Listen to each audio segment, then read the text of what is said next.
Le jour où j'appris la mort de mon oncle, mon cœur se serra juste un peu. Pas beaucoup. Ce fut une surprise et un questionnement immédiat, mais je n'éprouvais pas une grande tristesse. J'étais bien sûr peiné par la disparition d'un parent, comme tout décès affecte fatalement un système familial, mais je n'avais pas connu Étienne plus que ça. J'avais dû l'apercevoir 4 ou 5 fois, lors d'un Noël où il était en visite chez nous en Bretagne, ou quand mes parents et moi avions loué un appartement une semaine dans le sud, près de la ville où il résidait. J'avais cependant gardé le souvenir d'un homme ouvert et agréable. Il s'était intéressé à mes études et à mes envies de jeune fille. Il m'avait même offert une entrée au musée d'histoire naturelle. De loin, j'observais ses rares publications sur les réseaux sociaux.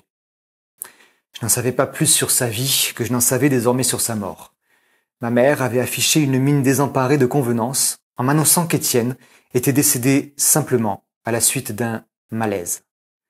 Je supposais à ce moment-là que la distance géographique, couplée à un éloignement relationnel évident entre ma mère et son frère cadet, n'avait pas aidé à prendre de plus amples renseignements.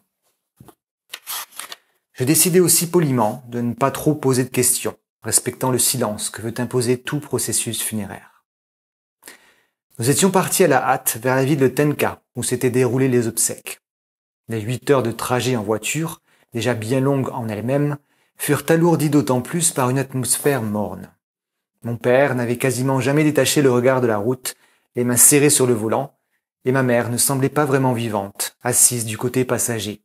Elle n'était sortie du véhicule qu'une seule fois pour aller aux toilettes d'une aire d'autoroute et avait refusé de s'alimenter.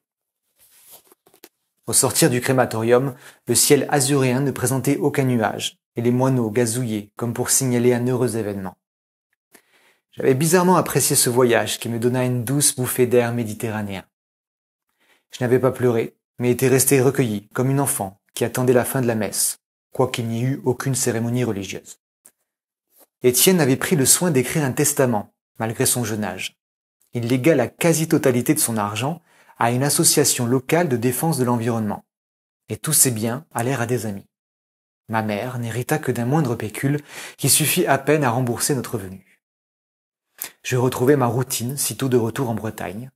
Je travaillais dans une petite boulangerie avant même que la nuit n'ait terminé sa course.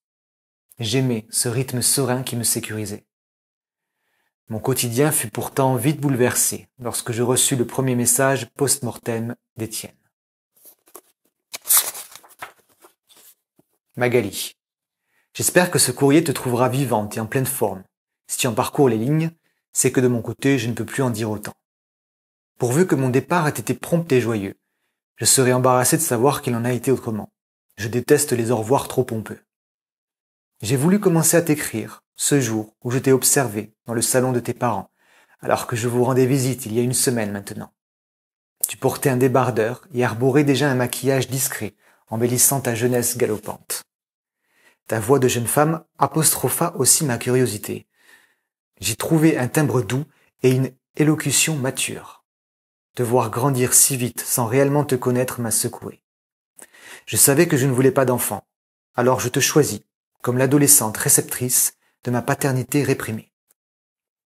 Je préfère toutefois ne pas enlacer trop étroitement le fil de nos vies, de mon vivant. Qui désirerait d'un oncle un poil intrusif et encombrant?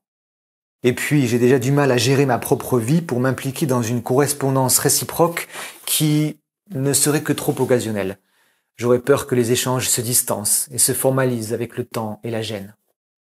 Je suis entier et n'aime pas rester en surface, même si certains amis fâchés affirment que je suis un garçon trop désinvolte et égocentrique. Étienne, tu es le genre de mec qui arrive à un enterrement en se plaignant de la pluie sur tes mocassins, m'a balancé l'un d'eux.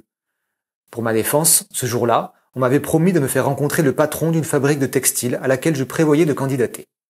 Rien ne s'était passé comme prévu. Il était arrivé en retard, une vieille tante m'avait tenu la jambe trop longtemps et l'entremetteur annoncé s'était fondu dans la petite foule en larmes. J'espère que tu ne t'es pas gêné pour parler aux personnes présentes à mes obsèques. Je serais ravi que tu y aies rencontré quelqu'un qui t'ait fait rougir, au milieu de la cérémonie. Que la mort serve à la vie, bon sang. Voici le premier email d'une liste que je ne définis pas à l'avance. J'écrirai à un rythme que je déciderai en fonction des aléas de mon existence, que je sais déjà chaotique. Je souhaite t'offrir, au fil des mots, un héritage singulier, transmis, sans phare, ni réserve. Signé Étienne.